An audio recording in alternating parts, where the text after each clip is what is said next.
distingués représentants et membres des associations grecques de Lausanne, mesdames et messieurs, en cette journée mondiale de la langue grecque, je me réjouis de participer à cet événement important, marquant les liens entre notre langue grecque et une autre langue tout aussi caractérisée par la précision de ses propos, c'est-à-dire la langue française. Et j'attends comme vous avec impatience l'exposé de Gilles de Corvée qui nous éclairera davantage sur ce sujet.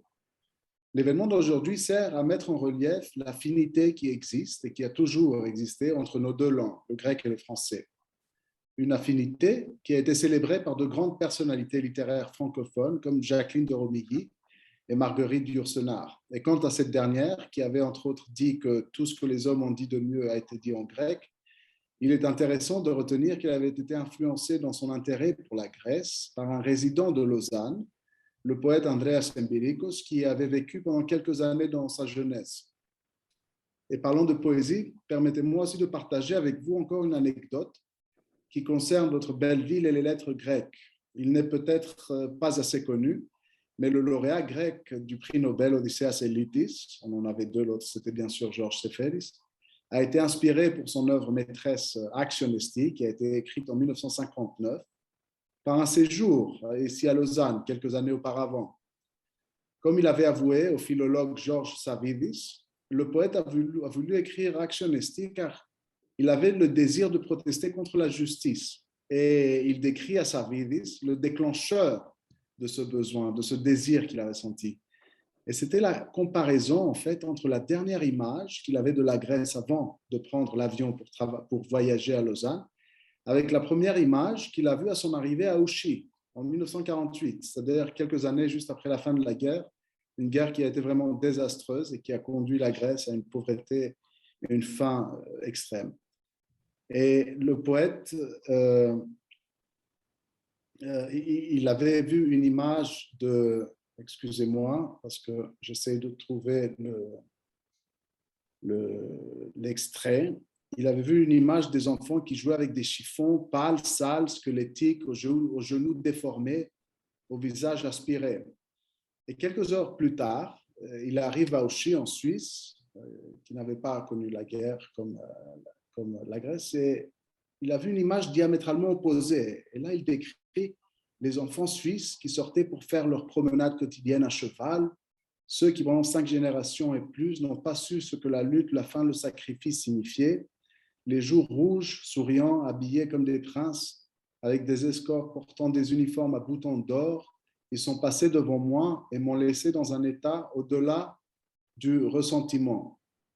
Et puis le poète conclut, c'était un effroi stupéfiant face à une opposition terrifiante, un écrasement face à tant d'injustice, une disposition à pleurer et à prier, plus qu'à protester et à crier. Alors on voit qu'à travers ces conflits, à travers des conflits pareils, les notions acquièrent un contenu. La langue grecque a eu le privilège de connaître et de survivre à de tels conflits pendant plus de 35 siècles. Elle a été caractérisée par une continuité unique, durant laquelle nombreux conflits et contradictions l'ont fait évoluer pour qu'elle devienne un communicateur de valeurs morales, un porteur de concepts universels, et si vous voulez, un trait d'union entre une lointaine civilisation passée et notre culture occidentale actuelle. C'est dans ce cadre d'ailleurs que l'on comprend mieux la pertinence des liens entre la langue française et la langue grecque que nous célébrons ici aujourd'hui. Enfin, permettez-moi de féliciter les organisateurs de la conférence, le Grec pour tous, des amitiés gréco-suisses et l'association hellénique de Lausanne-Estia pour leur initiative qui vise à protéger et à diffuser une langue qui n'est peut-être parlée que par quelques millions de personnes aujourd'hui, mais dont l'empreinte spirituelle et morale demeure énorme. C'est exactement cela que nous sommes appelés à honorer aujourd'hui et je vous remercie beaucoup de votre attention. Merci beaucoup, Monsieur le Consul. Alors, notre conférencier, M. Gilles de Corvée, est, j'ose dire, un amoureux de la Grèce, où il a vécu pendant plusieurs années. Il est conteur et traducteur littéraire. Il a publié, entre autres, les recueils Contes de Grèce et de Chypre aux éditions Eora et Contes de Grèce aux éditions de Jasminet. Après avoir longtemps enseigné le grec moderne, notamment à l'Université de Genève, en faculté de lettres, Gilles de Corvée enseigne aujourd'hui le français à la faculté de traduction et d'interprétation de la même université. Actuellement, il prépare un spectacle théâtral d'après Platon qui sera joué en grec ancien, reconstitution du procès de Socrate qu'on espère voir bientôt à Lausanne. On a eu le grand plaisir d'accueillir Gilles à notre école il y a 5 ans quand il a présenté des contes grecs en grec et en français pour nos élèves, enfants et adultes. J'ai été fascinée par sa facilité de parcourir les 2 langues, français et grec, pour créer un spectacle bilingue et biculturel. Sa conférence aujourd'hui continue ce dialogue entre les 2 langues et les 2 cultures. Sans plus tarder, je passe la parole à M. Gilles de Corvée. Merci. Oui, bonsoir tout le monde. Merci beaucoup. Est-ce que tout le monde m'entend bien? La qualité est bonne, ça va? Oui, très bien. Alors, merci à vous, Monsieur le Consul, Monsieur Alexandre Yenimatas. Merci également aux trois associations grecques, gréco-suisses de Lausanne et en particulier à leurs présidentes et présidents qui ont organisé cette soirée et qui ont pris l'initiative de me solliciter. Je les en remercie. Donc, Madame Vali Litra, Madame Violette Axantopoulou et Monsieur Alexandre Antipas. Oui, donc, comme la langue grecque est à l'honneur aujourd'hui, je vais en parler, c'est certain. Je vais aussi parler de la langue française. Donc, je vais vous parler d'étymologie. Je vais essayer de ne pas être trop technique, mais je vais l'être quand même au moins un petit peu. J'essaierai d'être clair en tout cas. Je vais vous parler d'évolution de la langue, d'influence, mais je vais aussi vous parler de bananes et d'abricots. Donc, ça va être quand même assez complet. J'aime beaucoup la langue grecque, oui, et j'emploie le singulier, la langue grecque, pour rebondir sur ce qu'a dit Monsieur le Consul, Monsieur Yenimatas. Il y a une langue très ancienne et très moderne, 30 siècles, 35 siècles, donc il est tout à fait logique qu'elle ait bougé, qu'elle ait évolué. Donc il y a des stades différents, mais ce sont des stades différents d'une seule langue. Donc il est tout à fait normal qu'elle se soit un peu transformée, un peu, beaucoup, passionnément, pas du tout transformée. Mais j'aime aussi beaucoup, bien sûr, la langue française, qui est une langue magnifique. Et dans ma vie presque de tous les jours, j'emploie ces 2 langues. Comme l'a dit Vali, je suis traducteur littéraire grec-français. Quand je dis des contes, je passe d'une langue à l'autre, parce que même quand on raconte en français un conte grec, cela colore de façon très réussie, je trouve, d'employer des mots grecs, là, tout à coup, en particulier quand c'est du discours direct.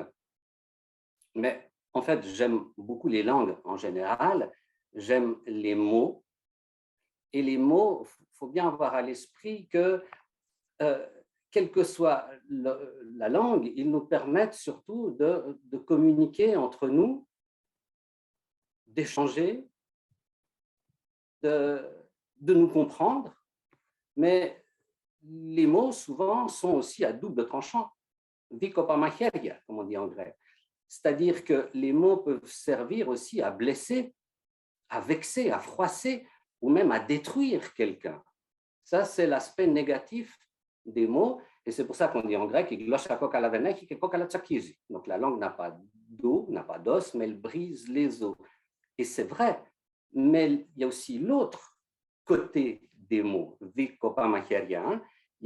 les mots servent aussi à nous comprendre, à nous réconcilier, à construire la paix, à résoudre les conflits. Finalement, le plus terrible, c'est la colère silencieuse. Les mots voyagent. C'est un écrivain grec, gréco-français, Vassilis Alexakis, qui a dit que les mots étaient des apozymitika poulia, des oiseaux migrateurs. Et c'est vrai que les mots voyagent. Aucun douanier jamais n'a pu arrêter un mot à la frontière. Ce n'est pas possible. Les mots circulent tout seuls. Il arrive que des gouvernements essayent d'interdire des mots. essaye d'interdire des dialectes locaux ou d'expurger la langue de termes qu'ils considèrent comme étrangers. Ça s'est vu quand il y avait des pouvoirs forts, plus ou moins dictatoriaux. On l'a vu sous Mussolini en Italie, on l'a vu sous Franco en Espagne. À l'époque des colonels en Grèce aussi, il y a eu une tentative pour obliger à l'école de pratiquer la langue savante, mais les gouvernements ne peuvent pas empêcher les gens de parler. Et qu'est-ce qui fait pratiquer la langue? C'est les locuteurs, tout simplement. Ce sont les locuteurs qui font la langue. Ce n'est pas l'Académie française ou l'Académie grecque, ce n'est pas non plus le gouvernement, c'est vous, c'est moi, c'est tout le monde qui fait la langue et qui fait les langues, et c'est très bien comme ça.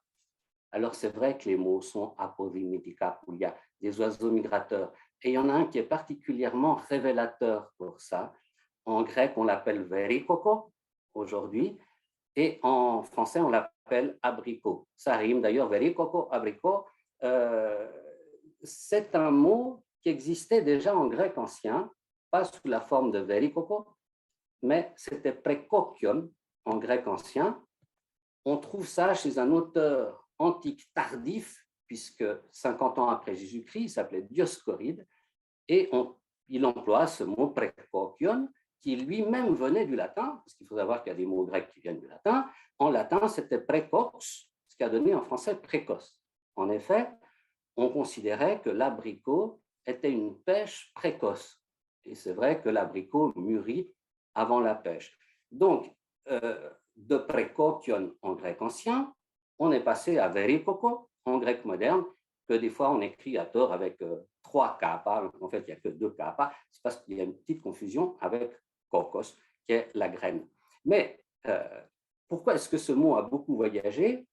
Alors déjà, il a voyagé de Rome en Grèce, ça c'est déjà une chose, mais il a fait un beaucoup plus grand voyage que ça, un voyage extraordinaire, comme un oiseau migrateur.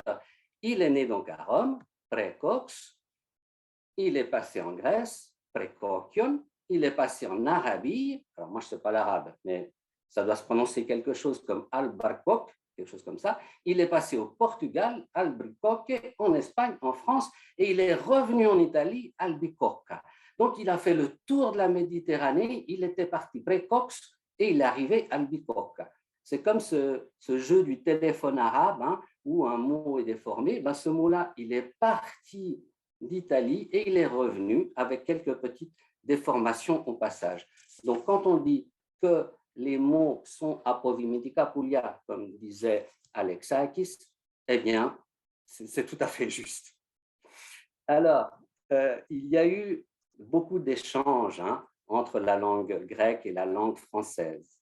Il est évident, vous le savez très bien, tout le monde le sait, la langue française est remplie de mots grecs. Il y en a un nombre énorme. Mais ce n'est pas que la langue française qui a bénéficié de mots grecs. C'est un nombre de langues très important qui a pu s'enrichir grâce à la langue grecque. Et la langue grecque, elle aussi, s'est enrichie des autres langues. Et c'est très bien comme ça. Ça prouve que la langue grecque est vivante.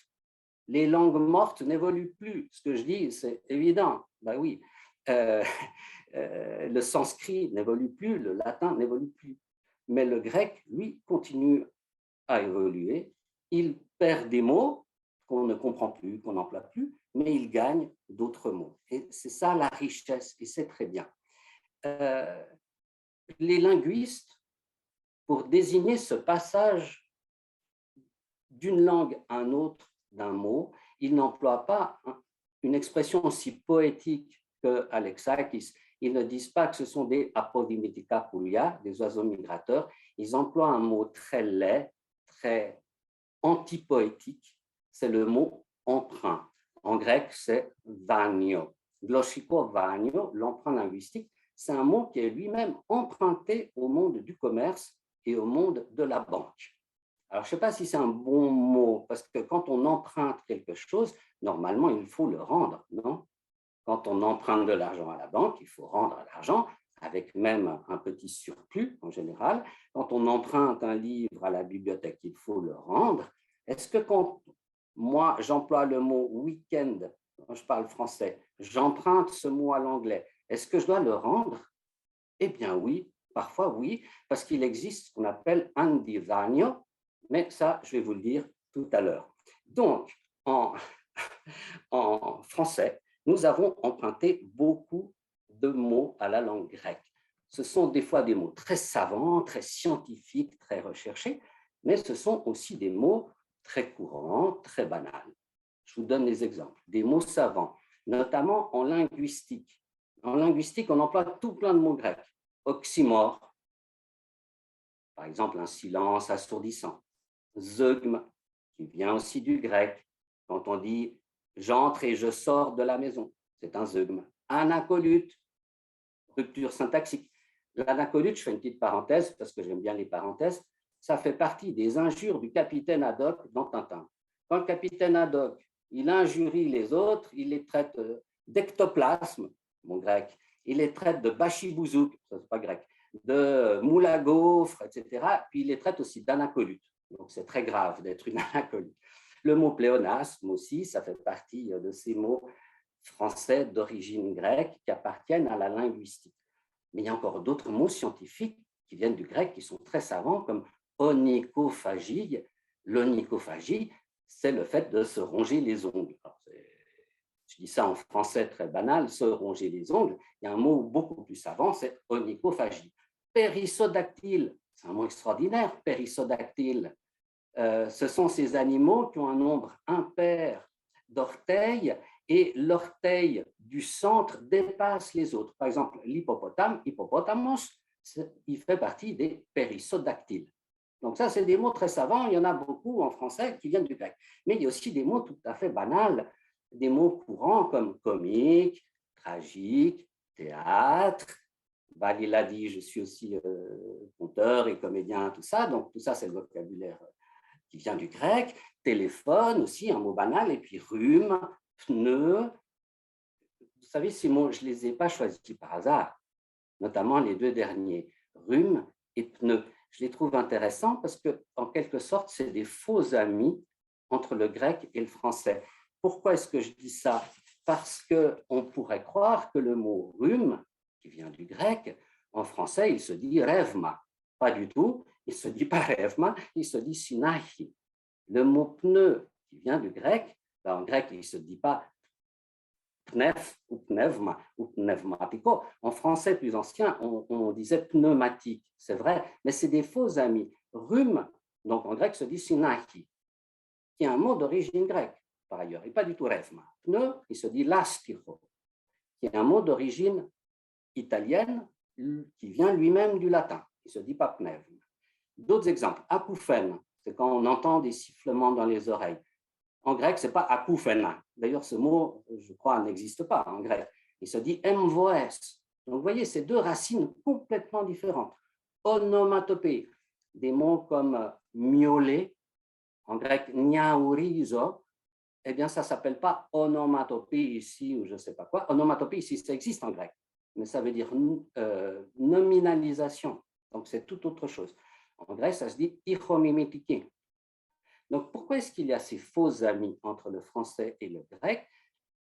Eh bien, parce que quand les Français ont choisi ces mots à partir du grec, ils n'ont pas demandé aux Grecs, mais vous dites comment? Donc, ils ont choisi des racines qui leur plaisaient à eux, aux francophones, mais sans consulter les Grecs, alors que les Grecs ont fait d'autres choix étymologiques, également grec, comme Sinachi, Emboes, Hiromimitiki. L'Astirosa, c'était un emprunt donc à l'italien. Et puis alors, il y a un gros faux ami, j'ai envie de dire, entre le français et le grec. En français, quand on emploie le mot éclectique, ça veut dire non sélectif, alors qu'en grec, éclectikos, ça veut dire sélectif. C'est très bizarre. Pourquoi? C'est parce que, eh bien, les Français ont emprunté ce mot au grec, et puis se sont mis à déformer son sens et l'ont complètement dévoyé, complètement détourné, au point que éclectique signifie en français exactement le contraire de ce qu'il veut dire en grec. C'est des choses bizarres. C'est comme ça. En tout cas, j'insiste sur le fait qu'en français, nous avons emprunté beaucoup de mots au grec, notamment au XVIe siècle, XVIIe siècle, XVIIIe siècle. On a construit beaucoup de mots composés, soit à partir de deux racines grecques, soit à partir de deux racines latines. Deux racines grecques, par exemple, orthographe ou pédiatre, voilà, c'était double racine grecque. Ou alors on prenait deux racines latines, comme vélocipède. Après, comme en français, on aime bien couper les mots, faire des troncations, c'était plus que vélo. En tout cas, en français, 16e, 17e, 18e siècle, on choisissait soit deux racines grecques, soit deux racines latines. Et puis, à partir du 19e siècle, il y a eu un changement. On a commencé à mélanger les racines et à créer des mots composés bâtards. J'emploie un mot un peu laid, mais c'est comme ça. C'est-à-dire des mots un peu grecs et un peu latins. Donc, j'ai des exemples à vous donner. C'est sur le PowerPoint. Là, au 19e siècle, en France, apparaissent des mots bâtards, mi grec, mi latin, comme sociologie. Socio, ça vient du latin, logie du grec. Homosexualité, là, c'est le contraire. Le début est grec, homo. La fin est latine, sexualité. Automobile, grec, latin. Voilà. Mais en grec aussi, ça existe les mots bâtards, c'est-à-dire ces mots, en grec, on dit nopha, nopha syntheta, des mots un peu grecs et un peu pas grecs. Voilà, ça c'est affiché maintenant, nopha syntheta. Par exemple, paliadis, paliadis, celui qui écrit dans la rue. Ben, c'est un mot un peu grec, palia, hein, le début, puis la fin, dis, c'est la terminaison turque. Souvladiviko. Quand on va manger un souvlaki, on se dit ça, c'est un truc bien grec. Ouais, ben, le mot, il n'est pas très grec parce que souvla, ça vient du latin et diviko, ça vient du turc. En grec plus moderne, stressogono, c'est génial. C'est un mot un peu anglais, stress, rono, grec. Donc, vous voyez, tout ça, c'est des mots mélangés, hein, un peu de grec, un peu d'autres choses, ou en français aussi, un peu latin et un peu grec. Alors, j'ai dit tout à l'heure qu'il y avait des mots qui quittaient un territoire et puis qui revenaient. D'ailleurs, j'ai parlé de l'abricot, par exemple, hein, qui a quitté Rome et qui est revenu à Rome. Donc, c'est ce que les linguistes appellent andivania au pluriel. Il y a un mot allemand pour ça, Rückwanderer, c'est-à-dire c'est les mots qui font demi-tour. Alors, en grec, il y en a pas mal. Il faut dire qu'à partir du grec ancien, comme les mots se sont diffusés dans les autres pays, eh ben, parfois ils sont revenus en Grèce. C'est le cas de diamandi, qui est un mot grec moderne, qui vient de diamante en italien, mais le mot italien lui-même, il vient du latin, diamas, qui lui-même vient du grec ancien, adamas. Donc on est passé de adamas à diamandi, mais pas en droite ligne, en passant par le latin et l'italien. Autre exemple, elixirio, en grec moderne, ça vient de l'arabe elixir, mais le mot arabe, il vient du grec ancien xyrion, de la poudre soignante. Penalty, le mot du football, hein, penalty, ça vient de l'anglais bien sûr, penalty, mais le mot anglais, il vient du latin, penalitas, qui lui-même vient du grec ancien, puni. Autre exemple, kilo. Kilo, ça vient du français, en fait, kilo, kilogramme, mais le mot français vient lui-même du grec, chiliagrammaria, ou chiliogrammo. Sauf qu'en Grèce, en général, on ne dit pas tellement chiliogrammo, on dit plutôt kilo. Ou le mot cinéma, qui n'est pas là à l'écran, cinéma, pas mes cinéma. Cinéma, ça vient du français, mais le français lui-même vient du grec, kinématographos, c'est un mot qu'on peut accentuer de deux façons. Donc, il y a des mots comme ça qui partent, c'est des emprunts, et puis contre-emprunts qui reviennent. C'est une sorte de partie de ping-pong, si vous voulez, qui se joue entre deux pays ou trois pays ou plusieurs. Il y a encore d'autres exemples hein, que je pourrais vous donner comme ça. Fistiki, pistache, c'est aussi un mot qui en fait vient du grec ancien, mais en étant passé par d'autres langues. Varka, andilopi, kambouris, bossu. Il y a un autre exemple aussi qui est chouette. En argot moderne, psycho, Αυτός είναι psycho, ça veut dire taré, il est taré. Psycho, ça vient de l'anglais, psycho, psychopathe, mais psychopathe lui-même vient de psychopathie. Donc, vous voyez, on est parti du grec, on arrive au grec, mais en passant par l'anglais. Donc, voilà, je parle de partie de ping-pong ou de tennis. Cette partie de tennis, elle s'est jouée aussi entre la France et l'Angleterre. Il y a des mots qui ont quitté la France, qui sont allés en Angleterre et qui sont revenus en France. Il y en a beaucoup. Et justement, le mot tennis, c'est pour ça que je l'ai employé, ce n'était pas comme ça de façon anodine que je l'ai employé. Le mot tennis vient de l'anglais, mais le mot anglais lui-même vient du français, puisque les Anglais, avant de servir le service en tennis, ils disaient tennis. Et tennis, en fait, ça voulait dire tenez. C'était l'impératif pluriel du verbe tenir. Donc, vous voyez, il y a des échanges comme ça, hein, mais ça, c'est dû aussi au fait que, là, je parlais de la France et l'Angleterre, mais je reviens à la Grèce en particulier. La Grèce a vu tellement de ces mots empruntés par d'autres que parfois ces mots sont revenus en Grèce, un peu déformés au passage, bien entendu. Tout ça pour dire que la langue française est remplie de mots grecs. Mais mon intervention parle de dialogue entre le grec et le français. Il faut dire aussi que la langue grecque compte un certain nombre de mots. La langue grecque compte un certain nombre de mots français, en particulier en ce qui concerne la pâtisserie, hein, la gastronomie, mais aussi la mode, l'habillement, et aussi la mécanique. Je vous donne des exemples. En gastronomie, croissant, petit four, profiterole, fruits glacés. Fruits glacés, d'ailleurs, en français, on ne dirait pas tellement fruits glacés, on dirait plutôt fruits confits. Mais c'est un peu comme d'autres exemples que j'ai donnés avant. Quand un mot passe une frontière, des fois, non seulement à cause de la prononciation, il est un petit peu modifié, mais son sens aussi est parfois un petit peu modifié. Pour la mode, je vous ai choisi quelques jolis mots comme papillon, donc le nœud papillon, décolleté, assorti, faux bisou, etc. Il y a beaucoup d'exemples. En mécanique, moteur, pare-brise, porte-bagages. Porte-bagages, ce n'est pas tellement le porte-bagages d'ailleurs, c'est plutôt le coffre de la voiture. Là aussi, les Grecs ont un petit peu déformé le sens du mot. Et puis, dans divers domaines, tête à tête, engagé, qui ne veut pas dire engagé, ça veut dire bras dessus, bras dessous, blasé, zemanfoutismos, zemanfoutistas. Donc, ça, c'est des mots intéressants parce que vous voyez qu'il y a des mots qui sont restés étrangers qu'on ne peut pas décliner. Petit four, c'est toujours petit four. Il n'a pas de génitif, d'accusatif. Plutôt, il ne change pas.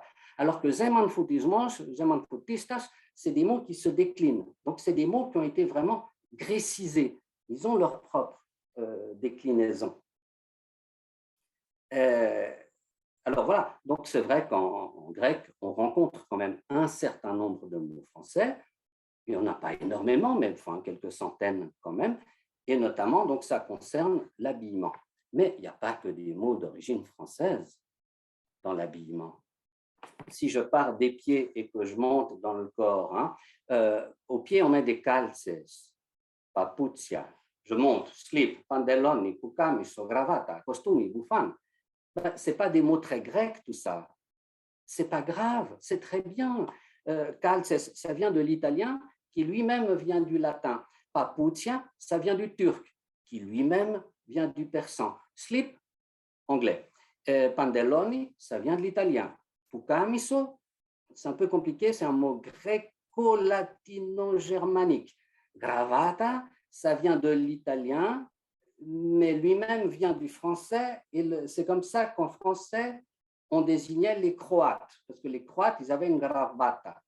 Donc, vous voyez que c'est encore un de ces mots, apodimitico-pouli, un oiseau migrateur. Costumi, lui aussi, il vient de l'italien, qui vient lui-même du latin. Bouffane, un mot français, sans doute, même si en français, on ne parle pas de bouffon, on dit une doudoune ou une veste épaisse. Mais voilà, enfin, pour dire qu'en grec, on emploie quand même un certain nombre de mots d'origine étrangère. Et si je prends une phrase tout à fait banale, vous avez une petite vieille qui va au marché, qui achète quelques légumes, des fleurs et du fromage, hein, ou elle va à l'épicerie, puis elle demande 1 kilo patates, 1 kilo tomates, luluvia, graviera nacho.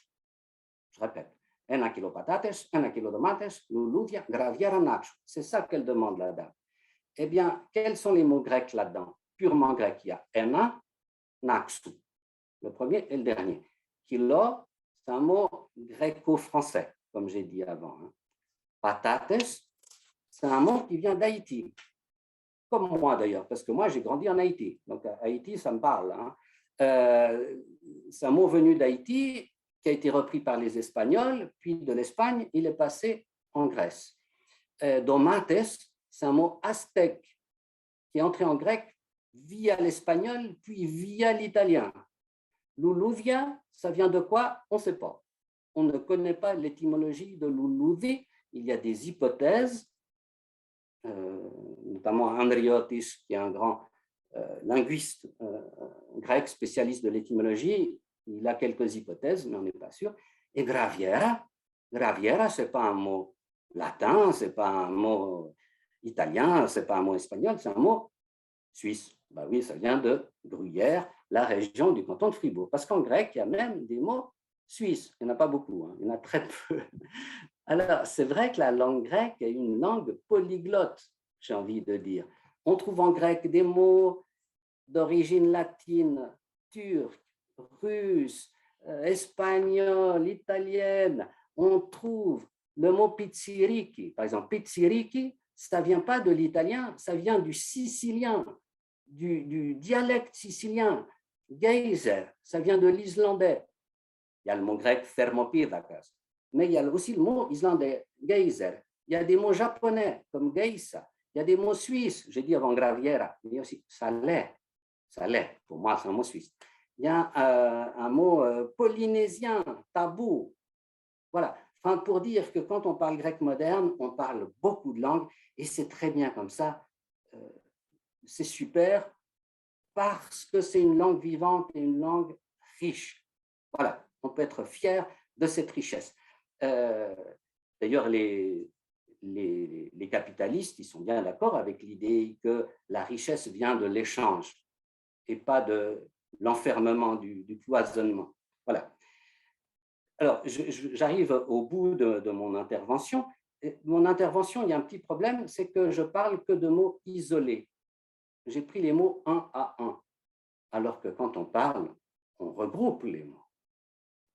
Et eh bien, il existe en grec savant, en particulier, en grec katharevousa, des groupes de mots qui viennent du français, qui ont été calqués sur le français.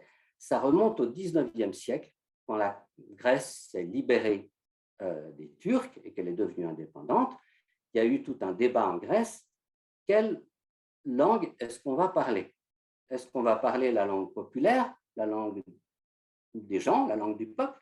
Sauf qu'il n'y avait pas vraiment de grammaire, donc c'est un petit peu compliqué, elle n'était pas vraiment fixée, cette langue. Ou est-ce qu'on va parler un grec plus biblique, plus liturgique, un grec ancien? Enfin voilà, il y avait tout un débat. Finalement, si on regarde la situation actuelle, on peut dire que c'est le grec populaire qui a gagné, en quelque sorte, mais avec tout de même de fortes influences du grec ancien et du grec savant. Et ça se voit notamment à travers certaines expressions figées qui ont été calquées sur le français. Quand on dit embasi periptosi, c'est calqué, c'est emprunté au français, si vous voulez. En tout cas, dεδομένου ότι, ça aussi c'est du grec un peu savant, ça veut dire étant donné que τηρουμένων των αναλογιών, mutatis mutandis, toute proportion gardée. Εκ των νον ουκάνευ, ça vient du latin, français-latin, on va dire sine qua non. Iris phon parovo, soit dit en passant. Tout ça, c'est calqué sur le français. Et puis, quand on dit endaxi, c'est très populaire. Et pourtant, c'est du grec savant, parce que taxi, c'est du datif. On dit que le datif a disparu du grec moderne. Pas du tout. Il est présent dans embasi periptosi et dans endaxi. Et dans d'autres cas aussi. Voilà. c'était des petites choses que je voulais vous dire, peut-être un petit peu en vrac, j'espère que ce n'était pas trop confus. Je voulais terminer par deux Suisses. Il y a Henri Dess, le chanteur suisse pour enfants, qui a une chanson qui dit « Moi, je sais parler toutes les langues, moi, je sais parler les langues du monde entier ». Et il chante une chanson où il y a des mots français qui viennent d'autres langues, comme anorak, qui vient de l'esquimau, etc. Là, quand on parle grec aussi, on retrouve un peu la même chose. Et puis, il y a un autre Suisse, Jean-Luc Godard, le cinéaste, qui a été touché par la crise grecque, la crise de la dette grecque, notamment vis-à-vis de l'Allemagne. Et à un moment donné, Jean-Luc Godard, il a dit c'est grâce aux Grecs si on a appris à raisonner, si on peut faire des raisonnements et en tirer des conclusions. Donc, quand on emploie le mot « donc », c'est grâce aux Grecs, en fait, même si le mot « donc », il n'est pas grec, mais c'est grâce aux Grecs si on tire des conclusions de ces raisonnements.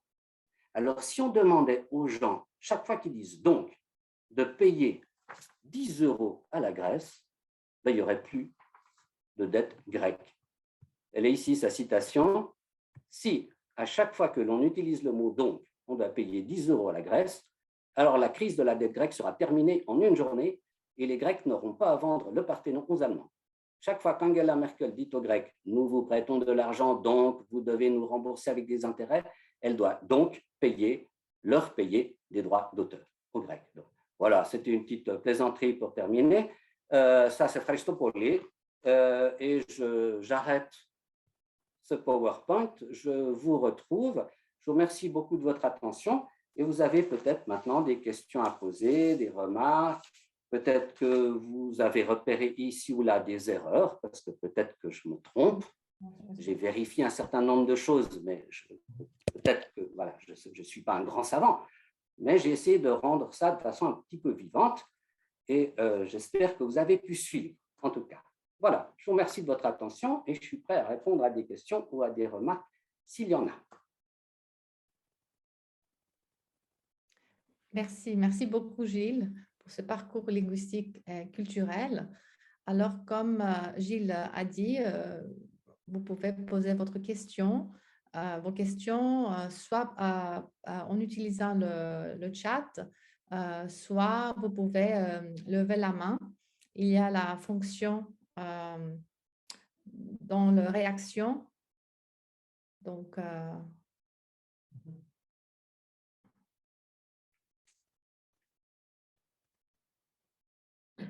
merci beaucoup. Je vois qu'il y a quelques commentaires très positifs et encourageants. oui. Merci beaucoup.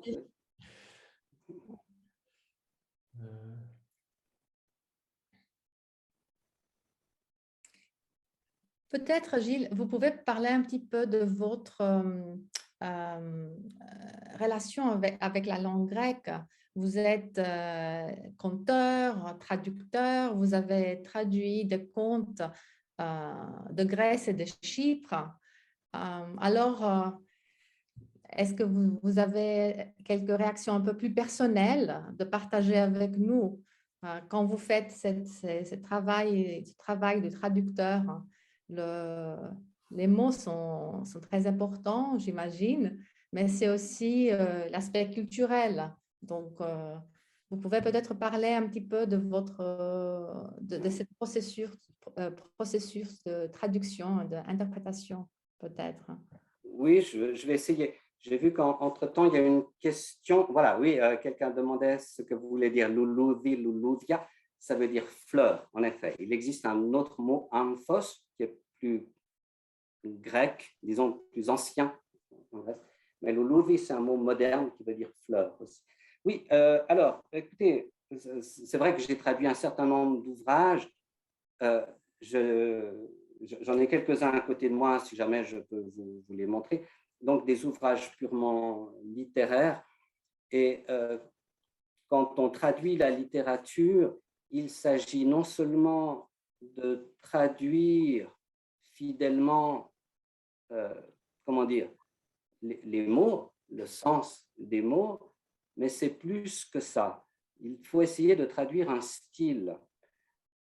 Et en littérature, souvent, il y a par exemple des jeux de mots. Et les jeux de mots en grec ne peuvent pas être identiques aux jeux de mots en français, puisque justement, c'est d'autres mots.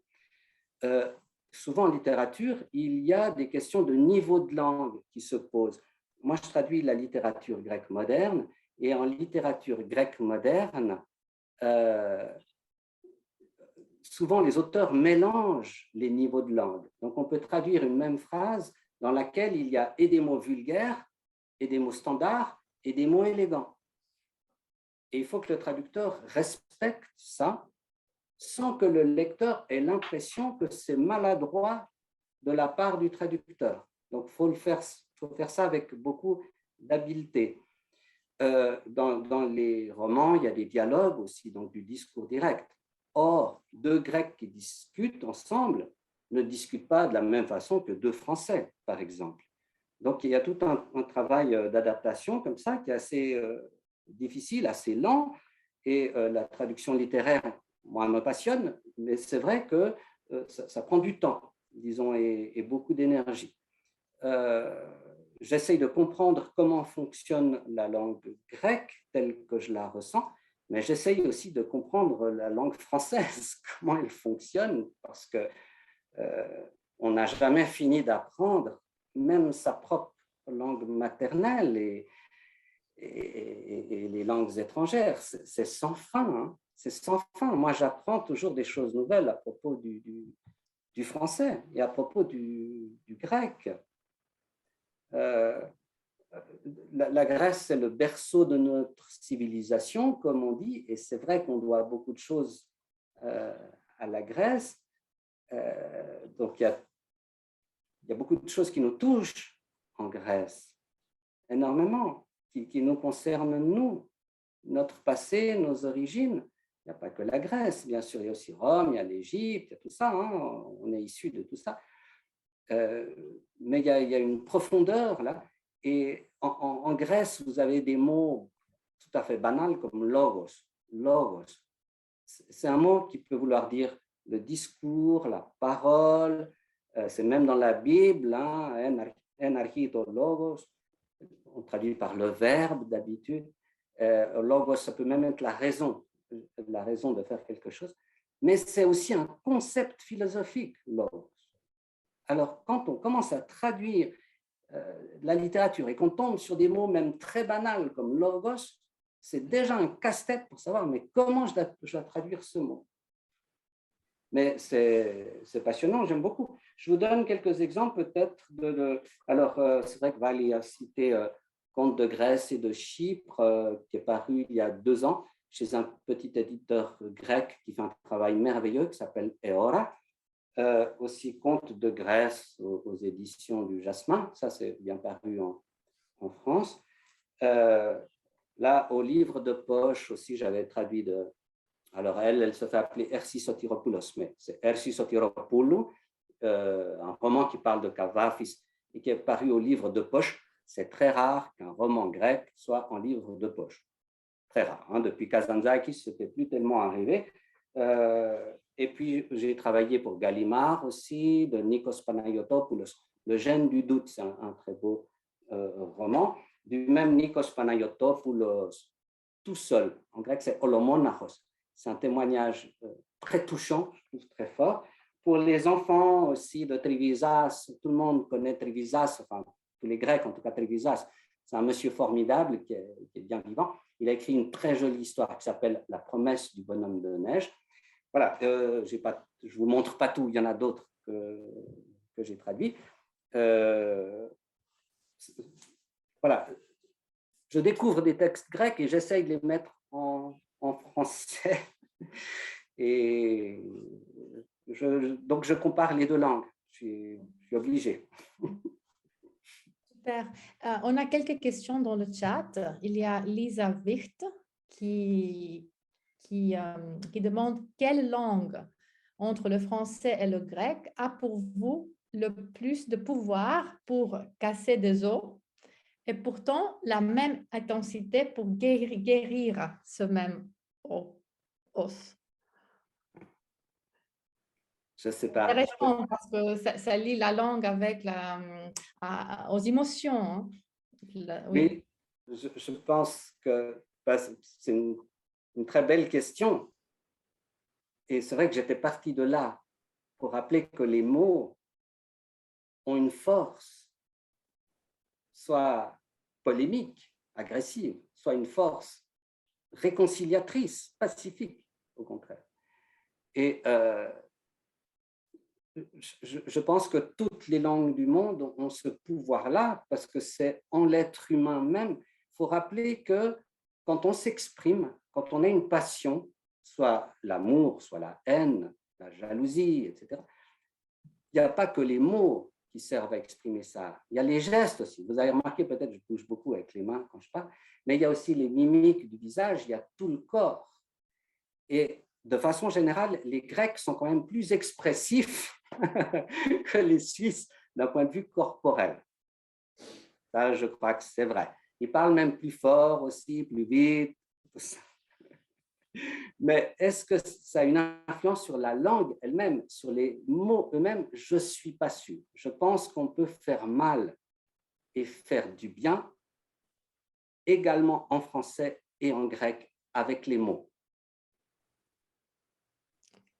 Ok, très bien. Je vois Alexandre aussi a une question. Alexandre, tu veux poser ta question? Ou tu veux que je... Ah, donc une minute. Un instant, Alexandre.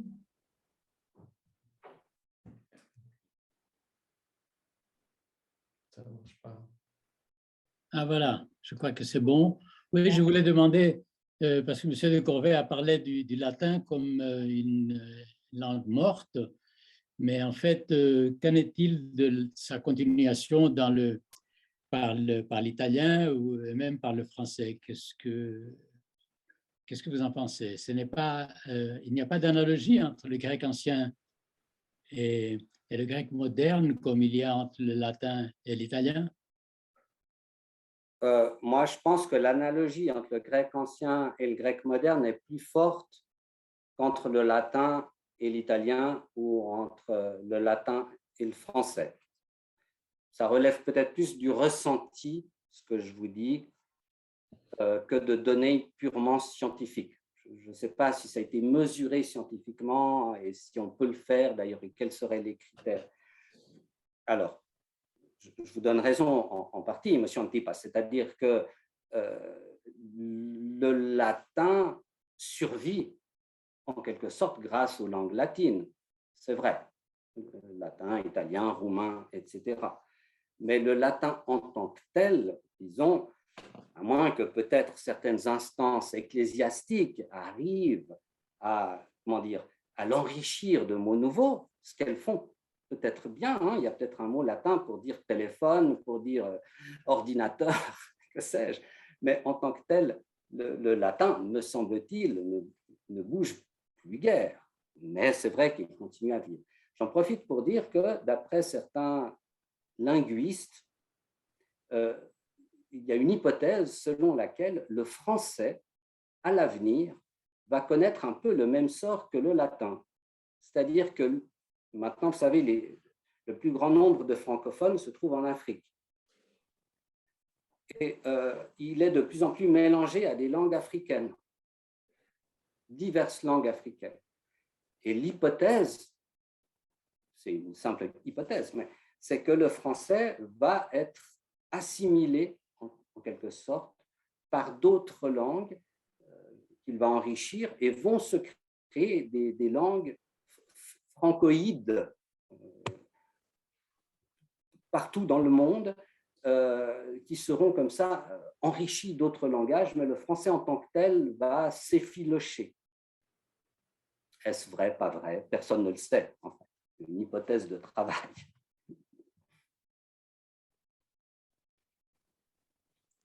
Bien. Est-ce qu'il y a d'autres questions? Ah, il y a quelqu'un qui a levé la main. Elisabeth. Un instant. Un instant. OK. On vous attend. Oui, d'accord. Bonsoir. Désolée, hein, je vais essayer parce que toutes les questions que je voulais poser, je dois traduire en français avec DeepL et ça prend trop longtemps parce que je suis d'origine anglaise. Alors, petite question pour le parti traduction. Ça, vous faites pas un peu peur quand vous êtes en train de traduire les bébés d'un auteur dans une autre langue que vous allez louper quelque chose ou ouais. Vous avez pas raté, mais juste loupé cette nuance que l'auteur voulait mettre dans son histoire? Alors, je n'ai pas peur, parce que la peur est un frein. Donc, non, je n'ai pas peur. Mais j'ai ce souci, bien sûr, de ne pas trahir la pensée de l'auteur. Les auteurs, en général, ils sont très contents d'être traduits en langue étrangère. Ils sont ravis, c'est un bonheur pour eux. Et ils sont reconnaissants aux traducteurs. Et souvent, ils sont prêts à répondre à toutes les questions du traducteur.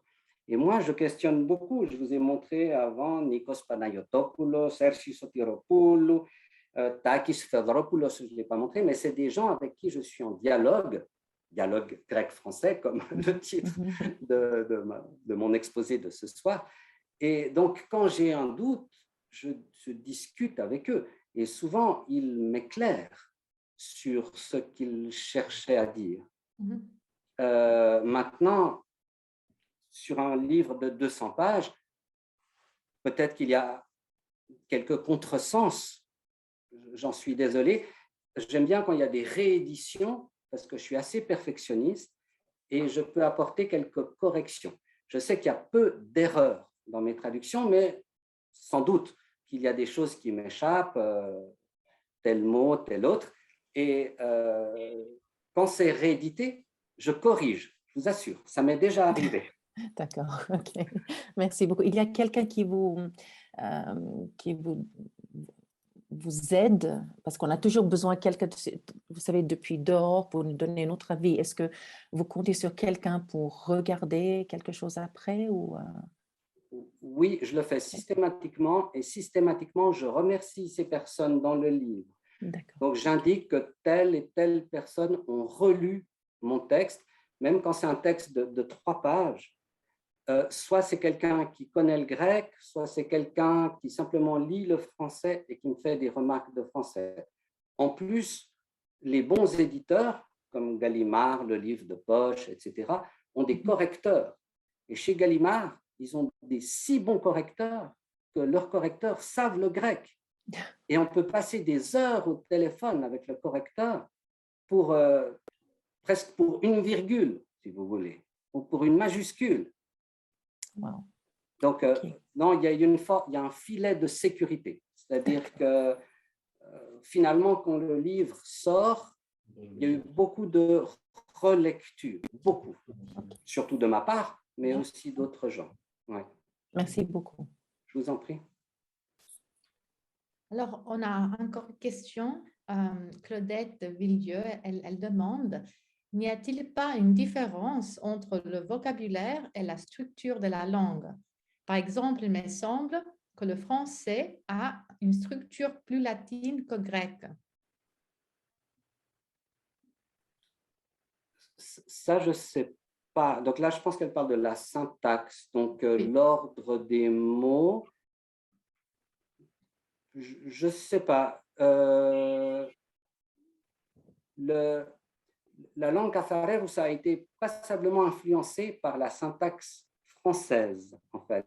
Moi, j'ai traduit aussi des textes de Visinos, donc, qui étaient écrits en Cafareus, qui étaient assez proches de la langue française. Je ne peux pas répondre à ça. En tout cas, évidemment, le grec et le latin sont des langues avec des cas, donc nominatif, accusatif, etc. Ce qui fait qu'on peut commencer la phrase avec le complément d'objet direct, l'accusatif, puis le verbe, puis le sujet. Alors qu'en français, c'est plus difficile. On peut le faire, mais c'est un petit peu des trucs. Hein. Comme nous, on n'a pas un nominatif accusatif, etc. Sauf avec les pronoms, je, me, etc. Mais sinon, Jacques, c'est toujours Jacques. Il s'appelle toujours Jacques, qu'il soit sujet, qu'il soit complément, etc. Donc, en grec et en latin, Il y a une plus grande souplesse, comme en allemand d'ailleurs. On peut commencer la phrase avec le COD et puis avoir le verbe tout à la fin. C'est tout à fait possible, surtout en poésie. En français, on est un petit peu plus embêté. Ok, très bien. Oui, il y a encore une question. Engelston écrit: je viens de me brancher, hélas, si bien ou si mal que j'ai raté l'exposé. Ne vous inquiétez pas, on a enregistré l'exposé. Mais je me demande pourquoi, faute d'antiquité classique, la linguistique n'est pas une branche principale dès l'école primaire. Oui, maintenant, la linguistique, c'est une grande famille. Hein. Dans la linguistique, il y a la phonétique, il y a l'orthographe, il y a la grammaire, il y a la syntaxe, il y a la traduction, etc. Or, moi, j'ai des enfants qui vont à l'école primaire, ils ont 9 ans et 11 ans, ils font de la linguistique, ils font de la grammaire. Donc, ça ne s'appelle pas linguistique, mais en fait, ça fait partie de la linguistique. Donc, je ne suis pas tout à fait d'accord. Le cours ne s'appelle pas cours de linguistique, mais concrètement, ils abordent la linguistique. Chose que ne font pas tellement, paraît-il, les Américains ou les Britanniques. Ils font très peu de grammaire anglaise, d'après ce que je sais. Et c'est très bizarre, je trouve. Ce qui fait que pour un certain nombre de Britanniques et d'Américains, you and me et you and I, c'est la même chose, alors que ce n'est pas la même chose. Ils devraient faire un peu plus de grammaire, je crois. Pourra-t-on avoir aussi le texte de l'exposé? Je ne sais pas, oui, il existe, je ne sais pas si je peux le diffuser, peut-être, oui, si vous me le demandez, moi je vous l'envoie. Et puis, s'il y a des livres qui vous intéressent, je peux aussi peut-être vous les fournir. Écoutez, oui, s'il y a des demandes particulières de personnes qui aimeraient le texte de l'exposé, entrez en contact avec moi via peut-être Madame Valil Litra, puis on s'arrange. D'accord? Oui, oui, très bien. Peut-être avant de finir, peut-être vous pouvez nous dire 2 mots de de ce que vous travaillez maintenant, le spectacle théâtral.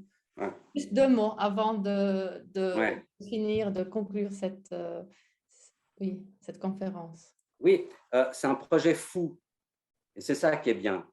Les projets fous sont les plus beaux. Et je vois que parmi les personnes qui nous écoutent, il y a Pierre Fölquet qui enseigne le grec ancien à l'Université de Lausanne. Et je pensais le contacter justement à ce propos. Il y a un metteur en scène grec qui est connu en Grèce, qui s'appelle Dimos Avveliovis, qui a tourné des films, qui a monté des pièces de théâtre, des spectacles formidables. Et il a monté, il y a plusieurs années, un spectacle qui s'appelait Reconstitution du procès de Socrate. Et c'était joué en grec ancien, avec projection des surtitres en grec moderne et en anglais. Et ça s'est joué en Grèce, à Chypre, en Serbie, au Vietnam, enfin dans plusieurs pays, avec des comédiens grecs. Et puis, Dimos Avveliovis, je ne sais pas, il m'aime bien, je ne sais pas. Il m'a vu raconter des histoires en grec et il a beaucoup aimé. Il a dit, Gilles, je veux que tu joues Socrate. Alors j'ai dit oui. Et donc, on va refaire le spectacle et cette fois, c'est moi qui jouerai Socrate. Et je suis en train d'apprendre le texte de Platon, pas en prononciation érasmienne, hein, en prononciation grecque moderne, mais le texte grec ancien. Otime, himis, o andre chafinei. Etc. C'est assez long, hein, tout en grec ancien, et ce sera surtitré en français, peut-être aussi en grec moderne, je ne sais pas. On jouera ça au mois de novembre à Plan-les-Ouates, près de Genève, dans une belle salle, et puis on jouera un extrait aussi au début du mois de mai à Genève, dans le cadre de la nuit antique, parce que tous les 2 ans, l'Université de Genève organise la nuit antique et on jouera un extrait. Je dis « on » parce qu'il y a aussi un accusateur qui prendra la parole et qui m'attaque et moi je me défends, ou plutôt il essaye de répondre à mes questions. Voilà, donc c'est un très beau projet en grec ancien, donc c'est un truc bizarre, mais c'est bien. Il va monter un spectacle en grec ancien. Ouais. Il est magnifique, ce type. Il est vraiment bien. On vous entend. Bon, super, mais écoutez, on se réjouit de voir le spectacle. Merci beaucoup. Et bravo pour ce projet, comme dit nos spectateurs. Alors, merci beaucoup, Gilles, pour cette conférence. Merci à tous et à toutes et bonne soirée, tout le monde. Merci. Bonne soirée, merci beaucoup. Bonne soirée, merci à tous et merci pour vos messages aussi.